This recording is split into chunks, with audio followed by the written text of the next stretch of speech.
दोस्तों नमस्कार, उम्मीद कर रहा हूं आप सब लोग अच्छे होंगे। लास्ट एपिसोड में हम एवरेज वैल्यू को कैसे कैलकुलेट करते हैं उसको समझ रहे थे। आज हम एक स्टेप और आगे बढ़ेंगे और बात करेंगे आरएमएस वैल्यू की, क्योंकि आरएमएस से रिलेटेड भी बहुत सारी प्रॉब्लम्स पूछी जाती हैं और आपको इसको कैलकुलेट करना आना चाहिए। ठीक है, जरा देखिए आरएमएस कैसे कैलकुलेट करते हैं। कोई फंक्शन अगर आपको दे रखा है, पीरियोडिक फंक्शन है और उसकी मुझे आरएमएस वैल्यू निकालनी है, तो आप क्या करोगे, एफ टी के मोड का स्क्वायर डी टी और इसको आप एरिया निकाल दो, एफ टी के स्क्वायर का एरिया निकाल दो बस। ठीक है, divide by time period T कर दो और इसका रूट ले लो। इस तरह से आप जो है आरएमएस वैल्यू कैलकुलेट करोगे। ठीक है, अब जरा ध्यान से देखिए, यहां पे मोड का स्क्वायर है। अगर एफ टी रियल है तो मोड की जरूरत भी नहीं है। अगर एफ टी हमारा रियल है तो मोड लेने की जरूरत नहीं है। ठीक है, क्योंकि मोड लेने का मतलब है पहले पॉजिटिव बनाओ फिर स्क्वायर करो, इसकी जरूरत नहीं पड़ेगी। ठीक है, क्योंकि स्क्वायर वैसे ही पॉजिटिव होता है तो इसलिए मोड लेने की जरूरत नहीं पड़ेगी। ठीक है, अब सुनो, अब ये जो फॉर्मूला है ये हर जगह हम नहीं अप्लाई करेंगे। कई बार आपको एफ टी जो है वो इक्वेशन की फॉर्म में दे देते हैं और कई बार एफ टी जो है वो आपको फंक्शन की फॉर्म में देते हैं, मतलब उसका ग्राफ दे दिया जाता है। जैसे कि अगर मैं बोलूं F T is equal to 4 + 3 sin 2t + 30 degree + 8 cos 5t, ऐसे दे दिया। तो यहां पे जो आरएमएस वैल्यू आप कैलकुलेट करोगे तो कैसे कैलकुलेट होगी बताओ जरा। रूट ऑफ इसमें जो कांस्टेंट टर्म होती है ना, जिसके साथ कोई साइन या कोस नहीं होता, उसका स्क्वायर कर दो, प्लस 1/2 जो ये साइनोसॉइडल टर्म है इनका स्क्वायर कर दो और इनको ऐड कर दो। ठीक है, इस तरह से आप क्या कर सकते हो, इसकी आरएमएस वैल्यू कैलकुलेट कर सकते हो। फिर से बोल रहा हूं, जो कांस्टेंट टर्म होती है उसका सीधा स्क्वायर कर दो, प्लस 1/2 लो अलग से, और ये जो टर्म्स हैं साइनोसॉइडल टर्म, साइन या कोसाइन टर्म्स जो होती हैं उनका स्क्वायर कर दो और ऐड कर दो, 1/2 के साथ लिखना है इसको। ठीक है, इस तरह से आप इसकी आरएमएस वैल्यू कैलकुलेट कर सकते हो। बट यहां पर भी थोड़ा सा ध्यान देने की जरूरत है। ध्यान देने की क्या जरूरत है, जरा देखिए। अगर मैं बोलूं कि 4 + 3 sin 2t + 30 डिग्री + 8 cos, या चलो 4 लिख लेता हूं, 4 cos 2t - 60 डिग्री, सोचिए ऐसे दे दिए। अब अगर मैं पूछूं बताओ इसकी आरएमएस वैल्यू क्या होगी, तो अगर आप ध्यान से देखो तो यहां पे भी फ्रीक्वेंसी 2 है और यहां पे भी फ्रीक्वेंसी 2 है। तो अब आप यहां पे ये नहीं लिख सकते हो कि root of DC component constant value का स्क्वायर प्लस 1/2 एसी कॉम्पोनेंट का स्क्वायर, 3 का स्क्वायर 9 हो जाएगा और 4 का स्क्वायर 16 हो जाएगा। इस तरह से अब आप नहीं लिख पाओगे, ये गलत है। क्यों गलत है बताइए, क्योंकि ये जो दो सिग्नल हैं ये दोनों सिग्नल की फ्रीक्वेंसी सेम है, ओमेगा की वैल्यू सेम है, और जब भी ओमेगा की वैल्यू सेम होती है तो पहले सिग्नल्स को ऐड किया जाता है। पहले इन दोनों को मर्ज कर लो और उसके बाद जो इनका रिजल्टेंट मैग्नीट्यूड आएगा उसका फिर आपको स्क्वायर करना है। ठीक है, ये चीज ध्यान देने वाली है भाई, इसको बिल्कुल क्लियर रखिए। ठीक है ना, इन दोनों को पहले मर्ज करना है, मर्ज करने के बाद इसका रिजल्टेंट सिग्नल निकालना है। अब आप बोलोगे सर मर्ज कैसे करेंगे, जरा देखो, एक काम करते हैं, ये लिखते हैं 3 sin 2t + 30 डिग्री, इसको भी साइन में ही कन्वर्ट कर लो आप, 4 sin ऑफ, बताओ कोस थीटा को साइन थीटा कैसे कन्वर्ट करेंगे, बताओ कोस थीटा को साइन थीटा कैसे कन्वर्ट करोगे, इसमें 90 डिग्री ऐड कर दो। याद रखिए कोस थीटा को अगर मुझे साइन थीटा में लिखना हो तो साइन ऑफ क्या लिखेंगे, थीटा + 90। ठीक है, तो इस तरह से आप इसको लिख सकते हो। तो अब आप बताइए, अगर यहां पे है तो इसको अगर मैं साइन थीटा में कन्वर्ट करूंगा तो 4 sin ऑफ 2t - 60 + 90 करोगे तो +30 हो जाएगा। ठीक है भाई, एक बार जरा देख लो। ठीक है, तो इसकी जो वैल्यू आएगी वो ये आएगी। अब जरा देखो, अब दोनों ये सेम ही हो गए, तो ठीक है, ये तो दोनों सेम ही हो गए, सेम हो गए तो सीधा सीधा जोड़ दो भाई, ये बन जाएगा 7 sin of 2t + 30 degree, 7 sin of 2t + 30 degree. ठीक है, तो इस तरह से आप इसको लिख सकते हो। और उसके बाद तो इसको अब आप रिप्लेस कर दो, पूरे को इनको मर्ज करने के बाद इनको रिप्लेस कर दो इस टर्म से, और उसके बाद आरएमएस वैल्यू निकालो। तो आरएमएस वैल्यू क्या आएगी बताओ जरा, 4 का स्क्वायर 16 + 1/2 7 का स्क्वायर 49। ये आंसर करेक्ट होगा भाई। ठीक है, ध्यान रखिएगा कि जब भी ऐसे सेम फ्रीक्वेंसी टर्म्स आ जाती हैं तो उनको पहले मर्ज करना होता है और उसके बाद ये फॉर्मूला अप्लाई करना होता है। पिछले क्वेश्चन में फ्रीक्वेंसी डिफरेंट थी, इसलिए अलग अलग लिख दिया। सेम होती हैं तो उनको ऐड करना होता है, ठीक है, मर्ज करना होता है। अब ऐसे ही अगर देखिए, अगर सेम फ्रीक्वेंसी है बट 90 डिग्री का फेज डिफरेंस है तो आप मर्ज कर भी सकते हो, नहीं भी करोगे तो भी चल जाएगा। मतलब क्या हुआ, जरा देखिए, अगर मैं आपसे बोलूं कि भाई मेरे पास एक सिग्नल है और वो सिग्नल है ft = 4 + 3 sin 2t + 4 cos 2t। मान लीजिए ये सिग्नल है। अगर आप ध्यान से देखें तो ये 2 और 2 दोनों की फ्रीक्वेंसी सेम है, बट प्रॉब्लम यह है कि एक साइन है और दूसरा कोस है। अगर एक साइन है दूसरा कोस है तो ऑब्वियसली इनके बीच का जो फेज डिफरेंस है वो 90 डिग्री का है। ठीक है, फेज डिफरेंस जो है वो 90 डिग्री का है। तो इनको अगर आप मर्ज करना चाहते हो तो मर्ज कर सकते हो, और अगर ना भी मर्ज करोगे तो भी चलेगा। आप डायरेक्ट यहां पे लिख सकते हो, अगर 90 डिग्री का फेज डिफरेंस होता है तो मर्ज करने की जरूरत नहीं होती। 1/2 9 और ये 16। ठीक है, ये आंसर करेक्ट है भाई। इस बार ये सही आएगा, ये यहां पे आएगा 25। ठीक है, अगर आप इनको मर्ज भी कर दोगे ना तो ये क्या बनेगा, मर्ज करने के बाद क्या बनेगा, आप मर्ज कर सकते हो। आप बोलोगे सर कैसे मर्ज करें, जरा देखो, इसको भी साइन में लिख लो, ये है 3 sin 2t, और कोस को साइन में कैसे कन्वर्ट करोगे बताओ जरा, 4 sin of 2t + 90। कोस को साइन में कन्वर्ट करने के लिए 90 ऐड कर दो भाई। ठीक है, तो ये क्या बन जाएगा, ये कोसाइन वेव बन जाएगी। सही बात है। अब जरा देखिए, तो दोनों को ऐड कैसे करें, तो इसको एक वेक्टर की तरह ले लो। sin 2t का मतलब 0 डिग्री मान लिया करो, तो आप इसको लिख लो 3 ∠ 0, और इसको क्या लिखोगे, इसको लिखोगे 4 ∠ 90। तो एक तरह से दो वेक्टर आ गए, एक 0 डिग्री पे वेक्टर आ गया और एक 90 डिग्री पे वेक्टर आ गया। एक 3 है और एक 4 है, हमें रिजल्टेंट निकालना है। तो रिजल्टेंट क्या होगा, 3 का स्क्वायर + 4 का square + 2 times of 3 × 4 × cos of angle between them, और उसका रूट लेना है। 3 का स्क्वायर + 4 का square + 2 times of 3 × 4 × cos of इनके बीच का एंगल 90 डिग्री, और इसका रूट ले लो। ये हमारे पास रिजल्टेंट का मैग्नीट्यूड आ जाएगा, और रिजल्टेंट का मैग्नीट्यूड आएगा 5। ठीक है, ये हमारे पास आएगा 5। ठीक है, तो आपको क्या करना है बताओ। अब आपको इसको अगर आपको ऐड करना चाहते हो तो आप रिजल्टेंट लिख सकते हो 4 + 5 sin 2t, क्योंकि आपने साइन में कन्वर्ट किया था ना दोनों को, तो रिजल्टेंट जो आया उसको भी साइन में लिखो, sin 2t प्लस ये कितने डिग्री पे आया है ये रिजल्टेंट, इसको आप 5 कर दो, इसकी जरूरत नहीं है। तो अब आप क्या करोगे, अब आप इसकी डीसी वैल्यू निकाल लोगे, तो उतनी आएगी जितनी पहले आ रही थी। इसका मतलब अगर सेम फ्रीक्वेंसी टर्म्स हैं, अगर उनमें फेज डिफरेंस 90 का है, मतलब एक अगर साइन है तो दूसरा कोस होना चाहिए। ठीक है, 90 का है तो मर्ज करने की जरूरत नहीं है, बिना मर्ज किए भी सेम आंसर ही आएगा। लेकिन अगर फेज डिफरेंस 90 का नहीं हुआ, जैसे कि यहां पे देखो, ये भी साइन है और ये कोस है, लेकिन इसमें 30 है, इसमें -60 है, तो इनमें 90 डिग्री फेज डिफरेंस नहीं है। हाँ, अगर यहां पे भी ये होता 2t + 30, तो देखो अंदर वाली टर्म तो सेम ही है, ये जो टर्म है ये तो दोनों जगह पे सेम ही है, एक साइन है और एक कोस है। तो अब आप इन दोनों में क्या बोलोगे, 90 डिग्री का फेज डिफरेंस है। अब आपको इनको मर्ज करने की जरूरत नहीं थी। ठीक है, लेकिन अगर यहां पे एक 2t + 30 है, एक 2t - 30 दे दिया या -60 दे दिया, अब इनमें 90 डिग्री का फेज डिफरेंस नहीं है भाई। ठीक है, अब आपको इनको मर्ज करना होगा, दोनों को साइन में कन्वर्ट कर लो। पहले कोस को साइन में कन्वर्ट करने का तरीका मैंने बता दिया, और उसके बाद पहले मर्ज करो और फिर उसके बाद फिर ये फॉर्मूला लगाओ। ठीक है, आई होप आपको समझ आया कि किस तरह से हम आरएमएस वैल्यू को कैलकुलेट करते हैं अगर फंक्शन ft जो है वो इक्वेशन की फॉर्म में दे दिया जाए तो। बट कई बार प्रॉब्लम क्या होती है, कई बार ये ग्राफ की फॉर्म में दे दिया जाता है। तो ग्राफ की फॉर्म में जब दिया जाता है तो अपने को ये फॉर्मूला अप्लाई करना होगा। ठीक है, जरा देखिए कैसे, और यहां पे भी 2-3 चीजें जो है वो अपने को समझनी होंगी।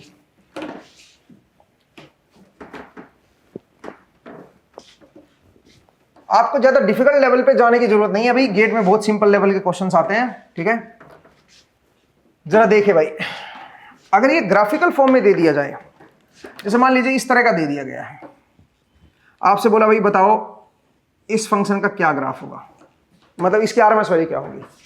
0 1 2 3 4 5 ऐसे टाइम डोमेन में दे दिया, और ये 10 है। वैसे तो बहुत सारे लोग ट्रायंगुलर वेव और साइन वेव को याद भी रखते हैं, तो आप अगर याद रख सकते हो ट्रायंगुलर वेव या साइन वेव को तो बहुत अच्छी बात है। बट कोई बात नहीं, अगर नहीं भी याद रख रहे हो तो आप इजीली कैलकुलेट कर लोगे। इसकी आरएमएस वैल्यू कैसे कैलकुलेट करें? अब इस बार तो आपको साइन एंड कोसाइन टर्म्स दे नहीं रखी हैं, तो अब आपको फंक्शन को क्या करना होगा? स्क्वायर करना होगा। तो स्क्वायर करना मुसीबत है। इस फंक्शन को स्क्वायर कैसे करें? इसी फंक्शन को इसी के साथ मल्टीप्लाई करना वो बड़ा मुसीबत है। तो एक काम करते हैं, पहले मोड ले लेते हैं। मोड ले लो। तो जब आप इसका मोड लोगे, मोड लेने से कोई फर्क नहीं पड़ता आरएमएस पे। मोड लेने का फायदा क्या होगा? ये नीचे वाला ऊपर आ जाएगा, ठीक है। तो जरा देखो, मोड लेने से ये कुछ इस तरह का बन जाएगा। आप बोलो सर इसका क्या फायदा होगा? इसका फायदा ये होगा कि पीरियड आपका छोटा हो गया। पहले देखो पीरियड क्या था, मोड लेने से आरएमएस वैल्यू तो बदलती नहीं है, ठीक है। पहले आप 0 से लेकर 4 तक इंटीग्रेट कर रहे थे, 0 से 4 तक आपको फंक्शन को स्क्वायर लेना पड़ता। मोड लेने से केवल 0 से लेकर 2 तक ही आपको करना है, क्योंकि 0 से 2 के बीच जो है वही 2 से लेकर 4 के बीच है। तो इसका मतलब सेम डब्बा जो है वो रिपीट हो रहा है, तो पीरियड आपका छोटा हो गया, जबकि आरएमएस वैल्यू पे कोई फर्क नहीं पड़ेगा। अब एक और स्टेप लेते हैं यहां पे, इसको फर्दर छोटा कर लेते हैं। और फर्दर छोटा कैसे करेंगे? अंडर वन पीरियड, एक पीरियड में अगर मैं किसी हिस्से को फ्लिप कर दूं, जैसे ये हिस्सा है, इसको मैंने फ्लिप कर दिया तो भी आरएमएस वैल्यू नहीं बदलती, ठीक है। अब ये थोड़ा एक्सपीरियंस से आएगा आपको, ठीक है ना। ये जो तरीका मैं बोल रहा हूं ये थोड़ा एक्सपीरियंस से आएगा। अब जरा देखो, ये जो पीरियड है इसमें पिछले वाले हिस्से को फ्लिप कर रहा हूं। सिमिलरली इस पीरियड में ये जो आगे वाला जो पीरियड है इसमें पिछले वाले हिस्से को फ्लिप कर रहा हूं। हर पीरियड में पिछले वाले हिस्से को फ्लिप कर रहा हूं। उससे फायदा क्या होगा? जरा देखो, सिग्नल कुछ इस तरह का बन जाएगा। इसको अगर मैं फ्लिप करूंगा तो ऐसा आएगा। ये तो आगे फिर 2 से 3 तो ऐसा है ही, अगले को फ्लिप करूंगा तो ऐसा बन जाएगा, ठीक है। 0 1 2 3 4। इससे क्या फायदा हुआ बताओ जरा? इससे पीरियड आपका और छोटा हो गया। ध्यान से देखिए, पीरियड हो गया 0 से 1। इसकी जो आरएमएस है, इसकी जो आरएमएस है और इसकी जो आरएमएस है वो सेम ही रहेगी। किसी भी एक पीरियड में किसी हिस्से को अगर आप फ्लिप कर रहे हो तो उसकी जो आरएमएस वैल्यू है वो बदलती नहीं है, ठीक है। जैसे ये हिस्सा था, इसको मैंने इस पॉइंट के अबाउट, इसके मिडिल पॉइंट के अबाउट इसको घुमा दिया, ठीक है। तो ये बन गया मेरा सिग्नल और इससे आरएमएस वैल्यू नहीं बदलेगी, ठीक है। ये चीज आपको थोड़ा सा ध्यान देना है, इस चीज को आप क्लियर रखिए। अब ये जो है ये प्रैक्टिस से आपको आएगा, ठीक है। इस तरीकों का आप प्रैक्टिस से लगाएं, ये एक ट्रिक है बस, ठीक है ना। तो इससे क्या फायदा हुआ? इससे फायदा ये हुआ कि पीरियड बहुत छोटा हो गया और इस फंक्शन की इक्वेशन आपको पता है 10t होगी। इक्वेशन निकालना आपको आना चाहिए भाई, ठीक है, कि फंक्शन की इक्वेशन कैसे लिखते हैं। ये आपको मैंने मैथमेटिकल फाउंडेशन में सिखा रखा है। तो इसकी इक्वेशन हो जाएगी 10t। तो अब आप क्या करोगे बताओ जरा? अब आप ये अप्लाई कर सकते हो। तो आप बताओ क्या लिखोगे? 1/1, 1/t की जगह 1/1 हो गया, इंटीग्रेशन 0 से लेके 1 तक, और ये क्या हो जाएगा? 10t का स्क्वायर dt, और इसको इंटीग्रेट कर दो तो क्या आंसर आएगा? 10 का स्क्वायर तो बाहर आ जाएगा इंटीग्रेशन से, ये बनेगा /√3, 10/√3। अब बहुत सारे लोग सीधा सीधा याद रखते हैं, जब भी कोई ट्रायंगुलर वेव आ जाए, चाहे इस तरह की, चाहे इस तरह की, चाहे इस तरह की, ट्रायंगुलर वेव अगर आ जाए तो उसका जो आरएमएस वैल्यू होगी वो 10/√3 होगी, सीधा सीधा। इस तरह से आप डायरेक्टली इसको याद रख सकते हो, ठीक है। जब भी कोई ट्रायंगुलर वेव होगी आरएमएस वैल्यू 10/√3 होगी, ठीक है ना। इस चीज को ध्यान रखिएगा। लेकिन ये जो कंसेप्ट आपको अप्लाई करना है ना, फ्लिपिंग वाला, ये तभी अप्लाई करो जब आपका पीरियड छोटा हो रहा है, अदरवाइज कोई फायदा नहीं है। और हो सकता है ये अप्लाई भी ना हो वहां पे, ठीक है। अगर इससे पीरियड छोटा हो रहा है तो ही आप इसको अप्लाई करें। मतलब हाफ पीरियड के बाद जो इधर वाला सिग्नल है और इधर वाला सिग्नल है, अगर वो मिरर इमेज है t/2 पे, तो ही आप इसको अप्लाई करें, तभी आपको इससे बेनिफिट मिलेगा, अदरवाइज नहीं मिलेगा, ठीक है। इस चीज को थोड़ा सा आप ध्यान रखिएगा, ठीक है ना। इस ट्रिक को आप अप्लाई कर सकते हो, प्रॉब्लम आपकी बहुत सिंपल हो जाएगी, ठीक है। चलिए आगे बढ़ते हैं। नेक्स्ट जरा देखिए, कई बार क्या होता है, आपको कई बार उलझे पुलझे डायग्राम से आ जाते हैं। जरा देखिए कैसे, बहुत मुश्किल से डायग्राम आ जाएंगे और आपसे पूछेंगे बताओ आरएमएस वैल्यू क्या आएगी। जैसे कि अगर मैं आपसे बोलूं कि भाई मेरे पास डायग्राम कुछ इस तरह का है,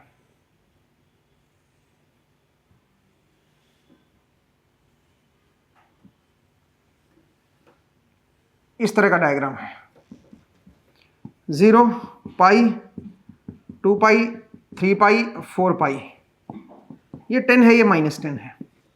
अब इस फंक्शन की आरएमएस वैल्यू पूछ लिया आपसे, तो आप क्या करोगे? सबसे पहले आप एक काम करो, इसका मोड लो। जब आप इसका मोड लोगे तो कैसा बनेगा जरा देखिए। मोड लोगे तो ये नीचे वाला ऊपर आ जाएगा सारे, ठीक है। और ये कैसा बन जाएगा? ये ऐसा बन जाएगा। और हमें अब इसकी आरएमएस वैल्यू निकालनी है। अच्छा, हम जानते हैं कि अगर मैं ये जो फंक्शन है ये इस फंक्शन के मोड से ही तो आया है, ध्यान से देखिए, ये ओमेगा टी है, 0 पाई 2 पाई 3 पाई, ठीक है, ये 10 है और ये -10 है। भाई ये जो फंक्शन है इसी के मोड से तो ये बना है, सही बात है। इसका मतलब है इसका आरएमएस वैल्यू और इसका आरएमएस वैल्यू सेम होगा, और ये जो फंक्शन है ये इसके मोड से भी आया है, तो आप कह सकते हो इन दोनों का आरएमएस भी सेम होगा, क्योंकि इसके मोड से ही आया है, इसके मोड से ही आया है। तो अल्टीमेटली ये तीनों का जो आरएमएस होगा वो बराबर होगा, इसके मोड से ही आया है, इसके मोड से ही आया है। इसका मतलब दोनों का मोड एक ही जगह लैंड कर रहा है, जो आरएमएस इसकी होगी वही इसकी भी होगी, वही इसकी भी होगी। मोड करने से आरएमएस वैल्यू नहीं बदलती। तो इसका मतलब है इसकी आरएमएस हमें पता ही है भाई, ये क्या है, ये तो 10 sin ओमेगा टी है, और इसकी आरएमएस वैल्यू कैसे निकालेंगे? अगर हमें फंक्शन की इक्वेशन पता चल गई है तो फॉर्मूला लगा देते हैं जो अभी अभी किया था। इसमें कोई कांस्टेंट टर्म तो है नहीं, तो डीसी का स्क्वायर तो 0 हो गया, क्योंकि डीसी कॉम्पोनेंट है ही नहीं। 1/2 जो साइनसोइडल टर्म है उसका स्क्वायर कर दो, तो आंसर आ जाएगा 10/√2। ठीक है, इसका मतलब इसकी जो आरएमएस है वो 10/√2 है, इसकी भी आरएमएस 10/√2 होगी, और इसकी भी आरएमएस जो है वो 10/√2 होगी। ये बिल्कुल डायरेक्ट तरीका है, इस तरीके से आप फटाफट प्रॉब्लम को सोल्व कर सकते हो। कई बार और भी कॉम्प्लिकेटेड प्रॉब्लम्स आ जाती हैं, जरा देखिए, जरा देखिए,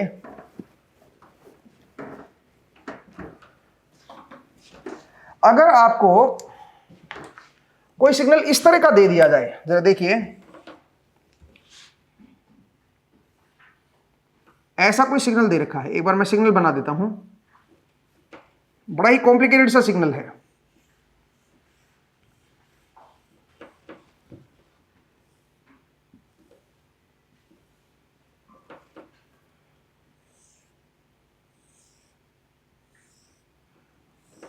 ये कोई सिग्नल था और यहां पे ओरिजिन दे दिया है, यहां पे ओरिजिन दे दिया है,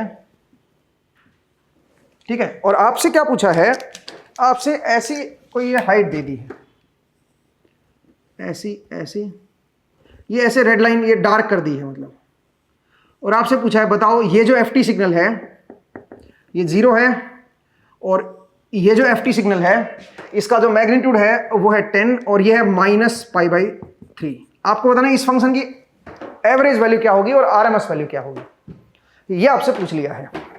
तो अब एवरेज एंड आरएमएस कैसे कैलकुलेट करेंगे इसकी? अब यहां पे अगर आप ध्यान से देखो तो ओरिजिन तो यहां पे है, और आपका जो फंक्शन है ये ऊपर वाला है, जो रेड पेन है ना, रेड पेन से जो बनाया गया है, ऐसे पीछे भी है, ये पीरियोडिक है, ठीक है, ये आपका पीरियोडिक है, ठीक है, ऐसे ये पीछे भी है, ठीक है, इस तरह से, और ये पीक वैल्यू जो है वो 10 दे रखी है। आपसे पूछा बताओ इसकी एवरेज वैल्यू क्या आएगी और इसकी आरएमएस वैल्यू क्या आएगी। तो अब इस प्रॉब्लम को कैसे सोल्व करेंगे जरा समझिए। पहले तो आप ये देखो कि इतना हिस्सा जो है ना वो रिपीट कर रहा है, यही हिस्सा जो है यहां से लेके यहां तक का ये रिपीट कर रहा है बार बार। अच्छा, ये पॉइंट दे दिया π/6, तो ये पॉइंट है 0, तो इसका मतलब ये जो ट्रेंगल बना हुआ है ना बीच का, उसका हाफ पता चल गया, ये π/3 हो गया, ये भी π/3, तो ये वाला हिस्सा भी π/3 होगा, ये वाला हिस्सा भी π/3, ये सारे जो हाफ ऑफ ट्रेंगल है ना ये π/3 के होंगे। इसका मतलब पूरा जो होगा वो कितना होगा बताओ, माफ कीजिएगा π/6 दे रखा है भाई, ठीक है, ये π/6 दे रखा है, सोचिए। तो अगर ये π/6 दे रखा है तो इसका मतलब हाफ ट्रेंगल जो है वो π/6 का है, तो इधर वाला भी π/6 होगा, ये भी हाफ ट्रेंगल π/6 का होगा। ट्रेंगल मतलब ये वाला जो ट्रेंगल मैंने बनाया है, और ये भी π/6 होगा। तो अब आप जरा सोचिए, अगर ये भी π/6 है, ये भी π/6 है, तो पूरा ट्रेंगल जो है वो π/3 का हो जाएगा। तो हर ट्रेंगल जो है वो π/3 का है, 60 डिग्री का है। अगर आप ध्यान से देखोगे तो यहां से लेके और यहां तक ये एक ट्रेंगल बीच में आया है, तो इसका मतलब ये जो लेंथ है ये कितनी है, π/3, मतलब 60 डिग्री की लेंथ है, ये π/3 रेडियन की लेंथ है, और ये ओमेगा टी एक्सिस है। तो अब मुझे इसका एवरेज कैसे निकालूं मैं इस फंक्शन का? तो मैं काम करता हूं, अंडर वन पीरियड यहां से लेके यहां तक का जो फंक्शन है उसका एरिया निकाल लेता हूं। अब उसका एरिया कैसे निकालो भाई, इतने हिस्से का एरिया निकाल लो, डिवाइड बाय टाइम पीरियड क्या है बताओ जरा, टाइम पीरियड इसका कितना है, π/3। अब सवाल यहां पे ये उठता है कि इतने का एरिया मैं निकालूं कैसे, इसकी इक्वेशन क्या होगी? तो इसकी इक्वेशन आप यहां से मत देखो कि ये शिफ्ट हो रखा है, ये जो फंक्शन है ऐसे इस वेव का पार्ट है, ना ना, ऐसा देखने की जरूरत नहीं। आप एक काम करो, आप ओरिजिन को यहां पे मान लो।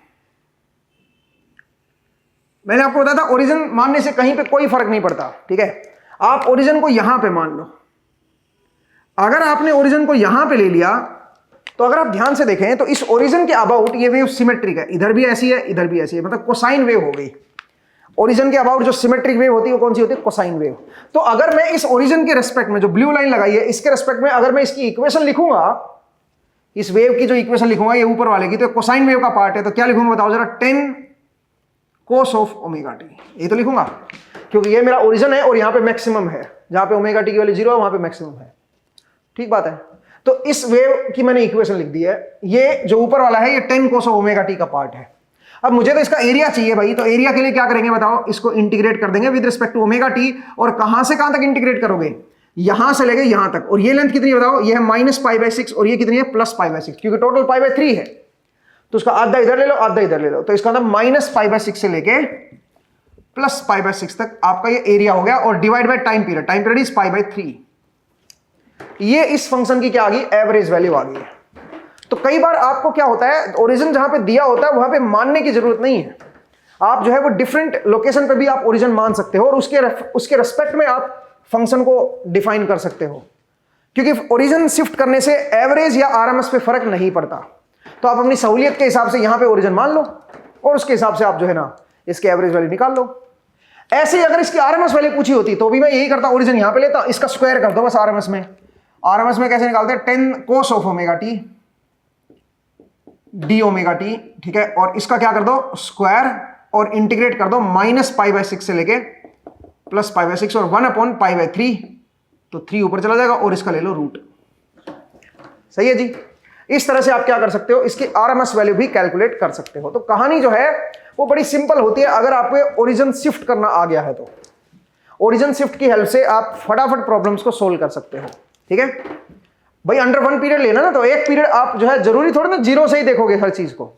यहां पे मान लो ओरिजिन उसके अबाउट सिमेट्रिक हो गया, सिमेट्रिक हो गया तो उसके हिसाब से हम इक्वेशन लिखेंगे फंक्शन की, इस लाइन के हिसाब से फंक्शन की इक्वेशन लिखेंगे, और देख लेंगे एक पीरियड कहां से कहां तक है, वहां तक का एरिया निकाल लो। अगर आरएमएस पूछी है तो उसका स्क्वायर कर दो और इंटीग्रेट करके रूट लेके आंसर निकाल दो। ठीक है, मुझे उम्मीद है आपको ये समझ आया कि कैसे हम आरएमएस की जो ट्रिक्स हैं उनको अप्लाई करते हैं फंक्शंस को सोल्व करने में, फंक्शंस की जो आरएमएस वैल्यू उसको कैलकुलेट करने में। ठीक है, और भी जरा आप देख सकते हो,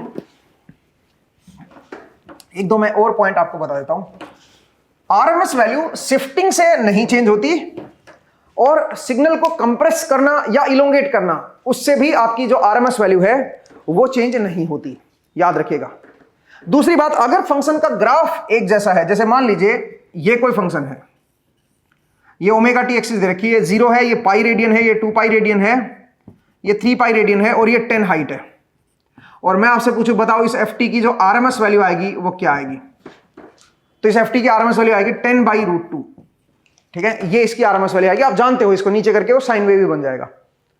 अब अगर मैं आपसे ये बोलूं कि भाई यही सिग्नल जो है वो इस तरह से बना हुआ है, ऐसा बना हुआ है, ये 0 है, ये 1 है, ये 2 है, ये 3 है, ये 4 है, और टाइम दे दिया सेकंड्स में, और मैंने बोला कि ये हाइट है 10, इसकी आरएमएस वैल्यू बताओ, तो इसकी आरएमएस वैल्यू भी 10/√2 ही आएगी, चेक करके देख लो आप। ठीक है, आप बोलोगे सर क्यों 10/√2 आएगी, यहां पे तो एक्सिस बदल गई है। भाई एक बात बताओ, ये भी तो साइन वेव का पार्ट है, ये कौन सी साइन वेव को मोड लेने से आया है? कौन सी साइन वेव को मोड लेने से आया है? अगर आप ध्यान से देखेंगे तो ये वाली जो साइन वेव है इसका मोड लेने से ये बना है। ठीक है, 0 1 2 3 4, और ये टाइम एक्सिस है। ठीक है, ये जो साइन वेव है इसका अगर मैं मोड लूंगा तो यही तो आएगा, और इसकी जो इक्वेशन होगी वो बनेगी 10 sine of omega T. Omega की वैल्यू आप निकाल के पुट कर दोगे, लेकिन ये हमारे लिए इंपॉर्टेंट है ही नहीं ओमेगा की वैल्यू, क्योंकि हमें पता है कि ये जो सिग्नल है एफ टी, ये एक प्योर साइन वेव सिग्नल है, और इसकी जो आरएमएस वैल्यू होगी वो 10/√2 होगी, और इसी का मोड लेने से तो ये आया है, तो इसकी आरएमएस भी 10/√2 हो जाएगी। ऐसे ही आप ये देखो, ये भी तो साइन वेव का ही मोड लिया है, तो साइन वेव का अगर मोड लिया तो अंदर वाला हमारे लिए रोल प्ले थोड़ा ना कर रहा है, पॉइंट को समझो। एम्पलीट्यूड हमारे लिए इंपॉर्टेंट है, तो इसका मतलब एक्सिस बदलने से आरएमएस वैल्यू नहीं चेंज होती, ध्यान रखिएगा, ये बड़ा इंपॉर्टेंट पॉइंट है। ठीक है, एक्सिस बदलने से आरएमएस वैल्यू चेंज नहीं होती, शिफ्टिंग करने से आरएमएस वैल्यू चेंज नहीं होती। सिग्नल को अगर मैं कंप्रेस कर दूं, सिग्नल को अगर मैं इलोंगेट कर दूं, ठीक है, आरएमएस वैल्यू में बदलाव नहीं आएगा। ठीक है, एम्पलीट्यूड अगर चेंज कर दिया तो आरएमएस वैल्यू में बदलाव आएगा। ठीक है, इस चीज को थोड़ा सा ध्यान रखिएगा। ये कुछ पॉइंट्स थे जिनको आपको थोड़ा सा ध्यान रखना है भाई आरएमएस से रिलेटेड। तो मेन पॉइंट्स मैंने डिस्कस कर दिए हैं, उनको मैंने रिवाइज करा दिया है। अगले एपिसोड में जब आपसे मुलाकात होगी तो हम सिग्नल्स के बारे में समझेंगे। ठीक है, आज के लिए इतना ही करते हैं, नेक्स्ट एपिसोड में फिर से आपसे मुलाकात होगी। अपना ख्याल रखिए, पढ़ते रहिए, मुस्कुराते रहिए। नेक्स्ट टाइम मिलेंगे। Thank you.